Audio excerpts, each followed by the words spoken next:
this morning January 2023 breakfast at home ลาบเนื้อวัวนะคะ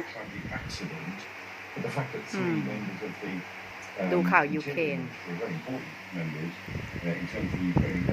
ลูกๆไปอยู่คอนโดหมดเลยค่ะโอเคสามีออกไปทำงานแล้วค่ะ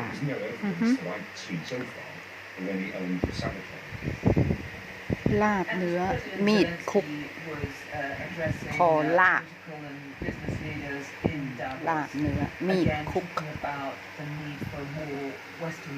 วาซาบิเวเจเทเบิลสติ๊กไรซ์โอเค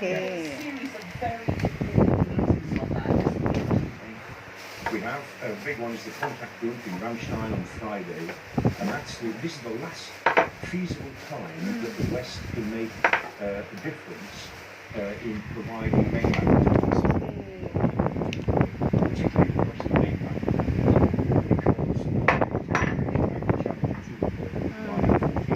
because it takes 20 weeks to train a Challenger 2 crew. Now, Australian tank crews operating on the T-7.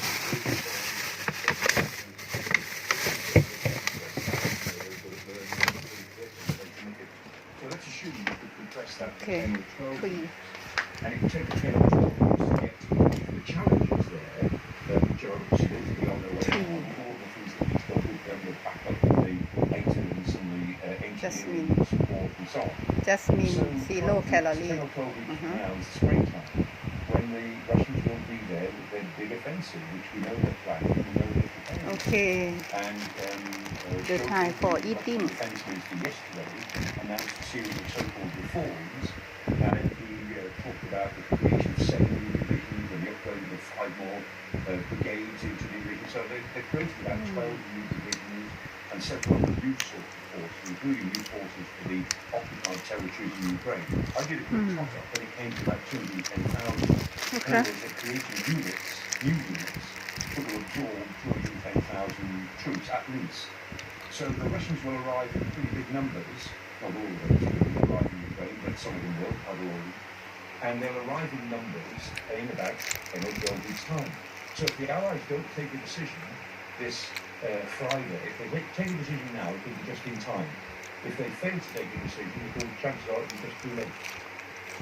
Yeah, as you mentioned there, and fascinating to set out the importance of the timetable. The UK has announced that it's sending these Challenger 2 tanks, just over a dozen. But clearly, the hope has been in the UK that that would encourage others to follow suit and to contribute significant numbers, because Ukraine needs many, many more tanks than that, doesn't it? Yes, I mean, realistically, they need upwards of 100. 100 tanks could be divided into 2 major armoured units, or battle groups, if you like, with 50 tanks each. And each of the tanks, of course, have got to go with armoured personnel carriers, armoured fighting vehicles, the mobile artillery and aircraft. And you've got to put them together into a combined arms unit of some sort. It's quite difficult to do, but the Ukrainians have proved they can do it.